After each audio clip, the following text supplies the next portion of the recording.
டேய் சண்முகம், நீங்க நானும் ஒரே வயிற்றுல தான் பிறந்தோம். ஆனா எனக்கு கிடைக்காத அத்தனை சந்தோஷமும் உனக்கு மட்டும் எப்படா கிடைச்சது? உன் பொண்ணை கோடீஸ்வர குடும்பத்துல கட்டி கொடுக்க போறியா? எப்படி கட்டி கொடுக்க போறேன்னு நானும் பாக்குறேன். டேய் ஏன்டா என்ன உட்காந்துக்கிட்டு இருக்கீங்க? உள்ள வேலை இருக்கு, வாங்கடா. சரிண்ணே.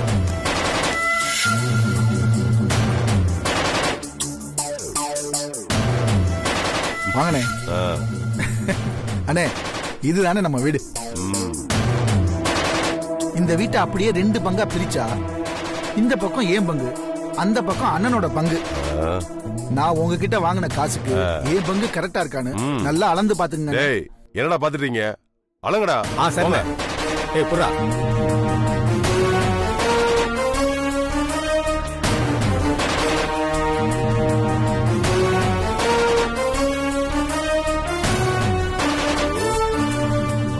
உங்க பங்கு எவ்வளவு இருக்கும்? என் பங்கு 32 அடி இருக்குமே. அண்ணே 32 அடி இருக்குண்ணே. நான் அப்பவே சொன்னேன் கரெக்டா அகலம் 32 அடி. சரி போய் நீல தரமா. சரிண்ணே போடா. சித்தப்பா என்ன பண்ணிக்கிட்டு இருக்கீங்க? யார் இவங்கெல்லாம்? டேய் கடைசி நேரா போங்கடா. சித்தப்பா எதுக்கு சித்தப்பா இவங்களை கூட்டிட்டு வந்து வீட்டை அழைச்சிட்டு இருக்கீங்க? சித்தப்பா கேக்குறோம்ல. டேய் கரெக்டா அளங்கடா. அம்மா அப்பா எங்க இருக்கீங்க? இங்க வாங்களே. சித்தப்பா ஏதோ பண்றாரு. அண்ணே 62 அடி இருக்குண்ணே. நான் அப்பவே சொன்னேன் பாத்தீங்களா கரெக்டா 62 அடி இருக்கும்னு. இந்த அளவு உங்களுக்கு ஓகே தானே? ஓகே தான் தம்பி. மம்மி டாடி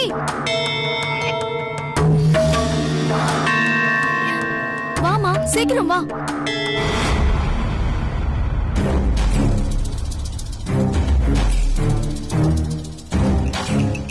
வீரா என்னப்பா நடக்குதுங்க? யார் இவங்க எல்லாம்? என்ன இப்படி கேக்குற? நாகலிங்கம் யாருன்னு உங்களுக்கு தெரியாதா? ஒரு வாத்தியார் இருந்துகிட்டு இவரை தெரிஞ்சுக்காம இருக்கேனே. அண்ணன் ரொம்ப பெரிய இடம்னே. கட்ட பஞ்சாயத்து, கந்து வெட்டி, ஒயின் ஷாப், பார் நடத்துறதுல ஏகப்பட்ட கெடுபடியான ஆளு. இவரை போய் தெரிஞ்சுக்காம இருக்கேனே.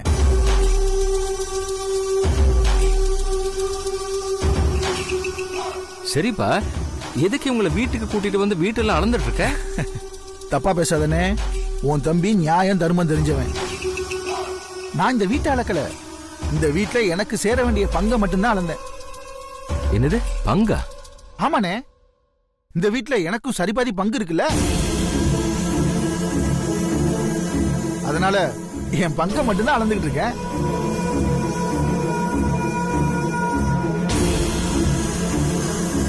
சரிப்பா, அதுக்கு இப்ப என்னப்பா அவசரம்?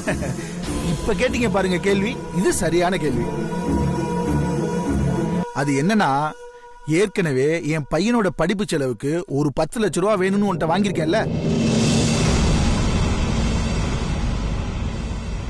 இப்ப திரும்பவும் அதே படிப்பு செலவுக்கு இன்னொரு 10 லட்சம் ரூபா தேவைப்படுதுனே.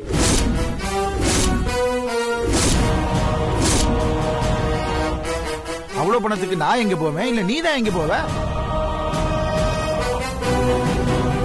அதான் வேற வழி இல்லாம நம்ம நாகலிங்க அண்ணன்ட்ட இந்த வீட்டுல எனக்கு சேர வேண்டிய பங்கு அடமானம் வச்சுட்டு 10 லட்சம் ரூபாய் பணம் வாங்கிட்டேன்.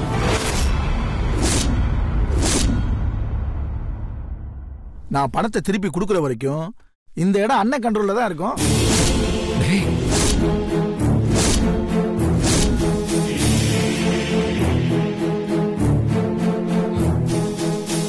அண்ணே, இப்ப எங்க அண்ணன்ட்ட எல்லா விவரத்தையும் தெளிவா எடுத்து சொல்லிட்டேன். இனிமே உங்களுக்கு எந்த பிரச்சனையும் இருக்காதுனே.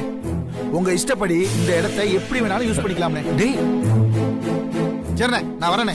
வரேனே. டேய் வீரா, வீரா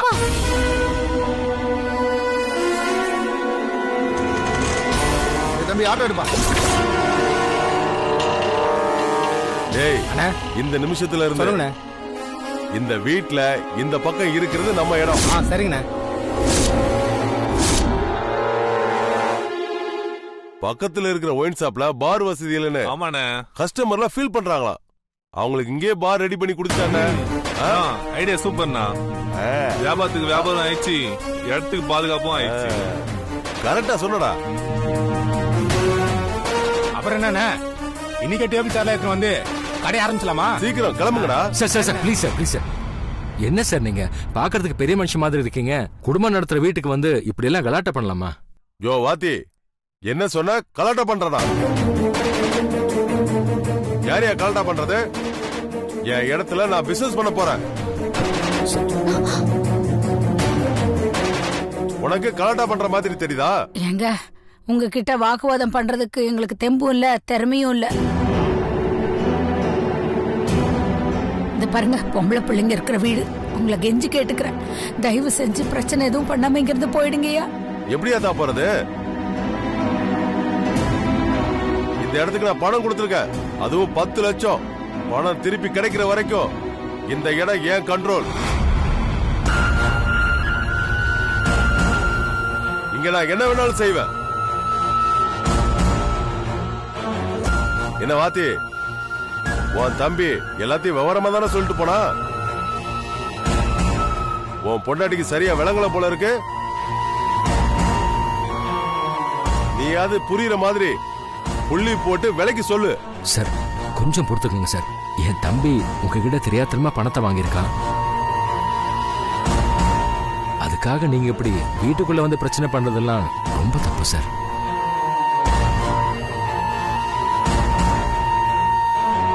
சார், அக்கம் பக்கத்துல யாராவது பார்த்தா எங்களுக்கு ரொம்ப தர்ம சங்கடம் ஆயிடும் சார். தயவு செஞ்சு கொஞ்சம் கிளம்புங்க சார், ப்ளீஸ். அட என்னையா நீ திரும்ப திரும்ப இதையே சொல்லிட்டு இருக்க? உன் தம்பி தான் ஒரு எச்சக்கலன்னு பார்த்தா நீ அவனை விட பிச்சைக்காரனா இருக்க.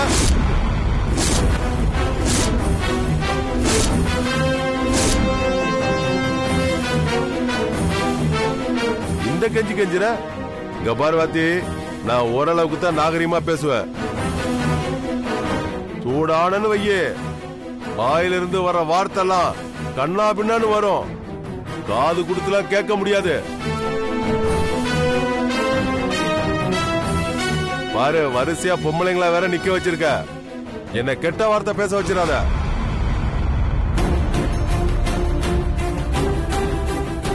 ஒழுங்கா எல்லாரையும் கூட்டிட்டு அந்த பக்கம் போயிரு. எனக்கு நிறைய வேலை இருக்கு.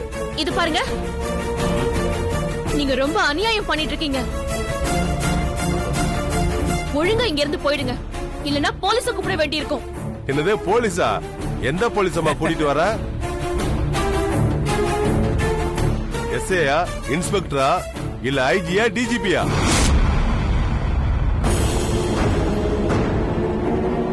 இல்ல கமிஷனரா? நீ யார கூப்பிட போறன்னு சொல்லு, நானே போன் போட்டு தரேன். யோ வாத்தி, நீதான் விவரம் இல்லாம இருக்கனா? உன் புள்ளையும் விவரம் தெரியாம வளர்த்திருக்கியா? யார்கிட்ட எப்படி பேசணும்னு சொல்லி கொடுக்க மாட்டேன். இந்த நாகலிங்கத்துக்கு தெரியாத போலீஸும் கிடையாது, அரசியல்வாதியும் கிடையாது. தேவையில்லாம என்ன டென்ஷன் பண்ணாம அமைதியா ஒதுங்கி நிலுங்க. இல்லனா விவகாரம் வேற மாதிரி ஆயிரும். புரியுதா? டேய், நம்ம பார் நடத்துறதுக்கு இந்த சேரு சோபாலாம் ரொம்ப டிஸ்டர்பன்ஸா இருக்குடா. எல்லாத்தையும் தூக்கி வெளியில வீசுங்கடா. என்ன பண்றீங்க? வேண்டாம், சொன்னா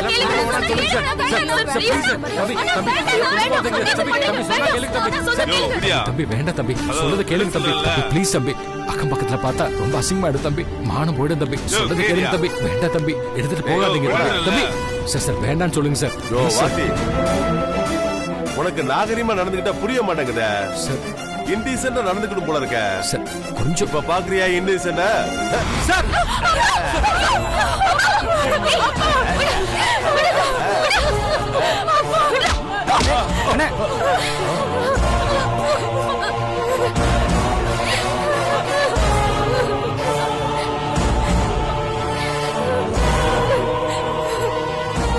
உனக்கு என்ன தைரியம் இருந்தா என்னையே தள்ளி விடுவேன். மரியாதையா உன் ஆளுங்களை கூட்டிக்கிட்டு இங்க இருந்து போயிடு. உன் சித்தப்பனுக்கு கொடுத்த 10 லட்சத்தை எடுத்து வை. இப்பவே கிளம்புறேன்.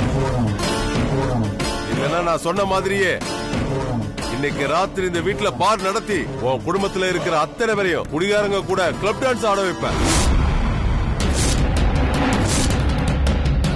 ஏய் பணத்தை கொடுக்கறியா இல்ல குடும்பத்தோட சேர்த்து கிளப் டான்ஸ் ஆட வைக்கவா? அடச்சி வாய் மூடு.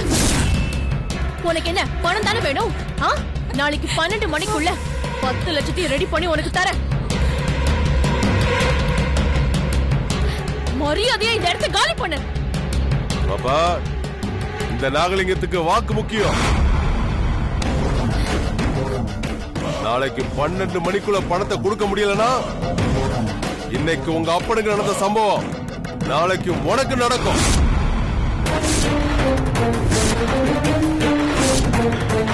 என்ன எவனும் தடுக்க முடியாது. ஏய் வாங்கடா. சரிண்ணே.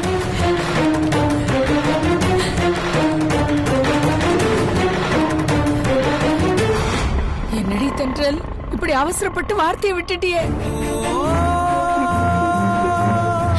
அவ்வளவு பணத்தை நம்மளால எப்படி ரெடி பண்ண முடியும், அதுவும் ஒரே நாள்ல?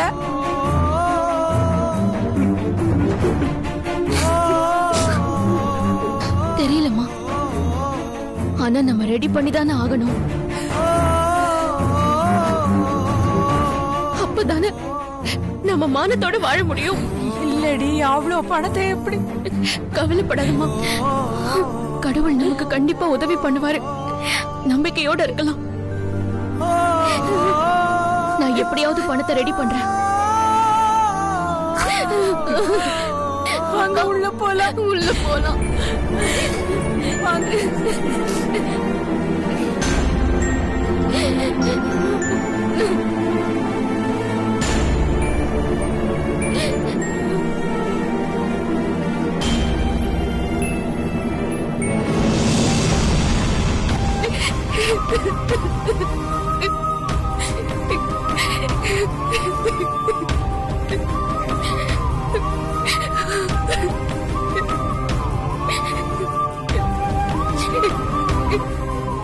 ஏங்க ப்ளீஸுங்க, இப்படி நீங்க அழுதுகிட்டே இருக்கிறதுனால எந்த யூஸும் கிடையாது.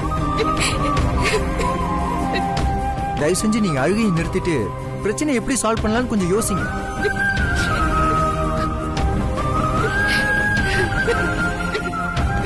ஏங்க நீங்களாவது எடுத்து சொல்லுங்க. ஹே ப்ளீஸ் தென்றல், அழாத. ஆபீஸ்ல எல்லாரும் பார்த்தா பிரச்சனை ஆயிட போகுது. ப்ளீஸ் தென்றல், அழாத. இப்போதைக்கு நான் அழறத தவிர எனக்கு வேற வழி தெரியல மேக்னா.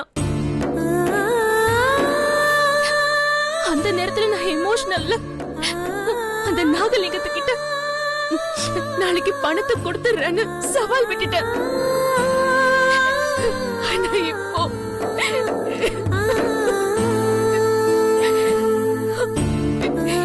பணத்தை எப்படி ரெடி பண்ண போறேன்னு சுத்தமா எனக்கு தெரியல. நான் சொன்ன டைமுக்கு பணத்தை கொடுக்கலன்னா அவங்க எங்களை எப்படி எல்லாம் அவமானப்படுத்துவாங்கன்னு என்னால யோசிச்சு கூட பார்க்க முடியல. அழாத தென்றல், ப்ளீஸ் தென்றல், அழாத.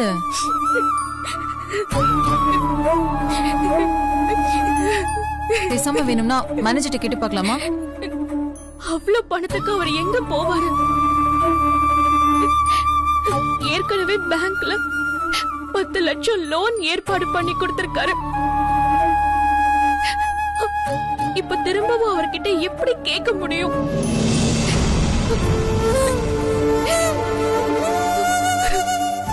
வேணும்னா நம்ம ஆண்டலம்மா கிட்ட விஷயத்த சொல்லி பணம் கேட்கலாமா?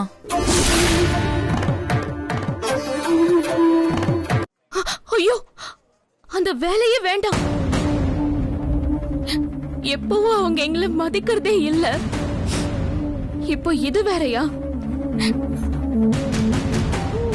எக்காரணத்தை கொண்டும் அவங்களுக்கு மட்டும் இந்த விஷயம் தெரியவே தெரியக்கூடாது. அப்போ பணத்துக்கு என்னதான் பண்றது?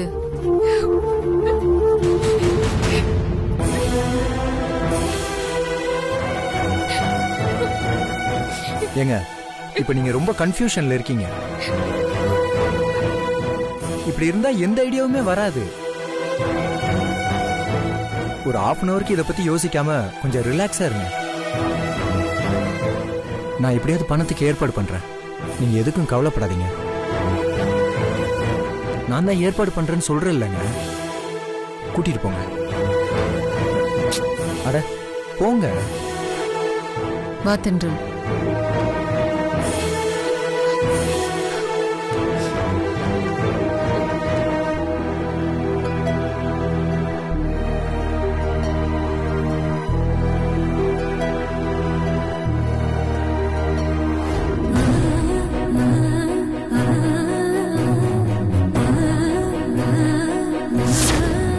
இன்டீசென்டா நடந்துட்டு போல இருக்க. சார் கொஞ்சம் இப்ப பாக்குறியா இன்டீசென்டா? சார்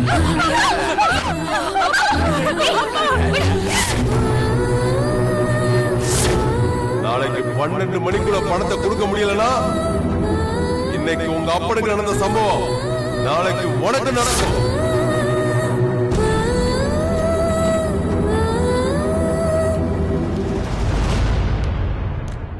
சித்து. தென்றல். சித்து என்னாச்சு? எனக்கு தெரிஞ்ச நல்ல ஃப்ரெண்ட் ஒருத்தர் இருக்காரு. அவருக்கு நிறைய பினான்சியர் கிட்ட எல்லாம் பிசினஸ் டீல் இருக்கு. அவர்கிட்ட விஷயத்த சொன்னேன். உடனே ஒரு பினான்சியர் கிட்ட பேசிட்டு பணம் கிடைச்சிரும்னு சொன்னேன். நிஜமாவா?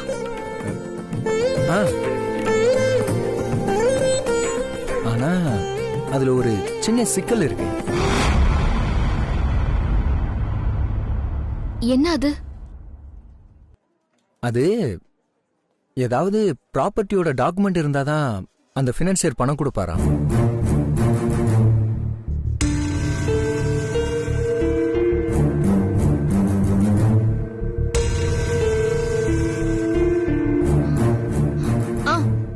எங்க வீட்டோட பத்திரம் இருக்கு, அத வச்சு பணத்தை வாங்கலாம்ல. அது போதுங்க. உங்களுக்கு ஒன்றும் பிரச்சனை இல்லைன்னா பத்திரத்தை எடுத்துட்டு வாங்க. இப்பவே போய் பினான்சியரை பார்க்கலாம். அப்புறம் என்ன தென்றல், சீக்கிரம் போய் அந்த பத்திரத்தை எடுத்துட்டு வந்து கொடு. நான் சீக்கிரமா வந்துடுறேன்.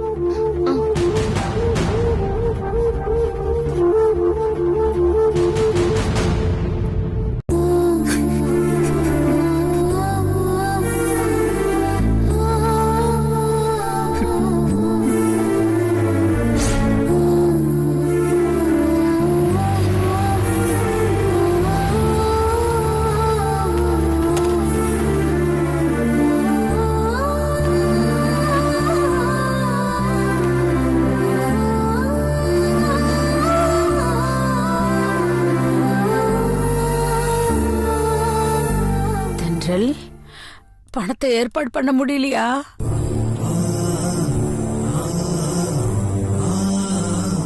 எப்படி மாவடால முடியும்? 1000 2000 10 லட்சம் ரூபாய் யாரு கொடுப்பா? எப்படி கிடைக்கும்? எவனோ வீட்டுக்குள்ள வந்து கலாட்டா பண்றான். பணத்தை கொடுக்கலன்னா என் பொண்ண மானபக்கப்படுத்துவேன்னு என் முன்னாடியே சொல்றான். என்னால அவனை எதிர்த்தும் பேச முடியல. அவன் கேட்ட பணத்தையும் ரெடி பண்ண முடியல. இப்படி ஒரு கையால் ஆகாத அப்படா இருக்கிறதுக்கு பேசாம நான் தூக்க மாட்டிக்கிட்டு செத்து போயிடலாம். அப்பா, ஐயோ ஐயோ, ஏன் இப்படி எல்லாம் பேசுறீங்க? வேற எப்படிமா பேச சொல்ற? நாளைக்கு அந்த நாகலிங்கம் அவ சொன்னதை செஞ்சிருவா. அத பாக்குற சக்தி எனக்கு இல்லப்பா. மனசு உடைஞ்சிடாதீங்கப்பா. அவங்களால எதுவுமே செய்ய முடியாது. நாம எப்படியாவது பணத்தை ரெடி பண்ணிடலாம். எப்படி தென்றல் முடியும்? அந்த நேரத்துல இருந்த கோவத்துல நீ அவங்க கிட்ட பணத்தை நாளைக்கே குடுக்கறேன்னு சொல்லிட்ட. அவன் அந்த வார்த்தையை பெருசா புடிச்சுக்கிட்டு நாளைக்கு அந்த பணத்தை குடுக்கலன்னா நம்மள அசிங்கப்படுத்திடுவானே. ஐயோ, அவன் சொன்ன மாதிரியே நாளைக்கு நம்ம வீட்டுக்கு முன்னாடி வந்து நின்னுட்டு பிரச்சனை பண்ணுவானே. பணம் இல்லாம நம்ம அவங்கிட்ட என்னடி பேச முடியும்? நீ கவலைப்படாதம்மா, பணத்தை ரெடி பண்ண ஒரு வழி கிடைச்சிருக்கு.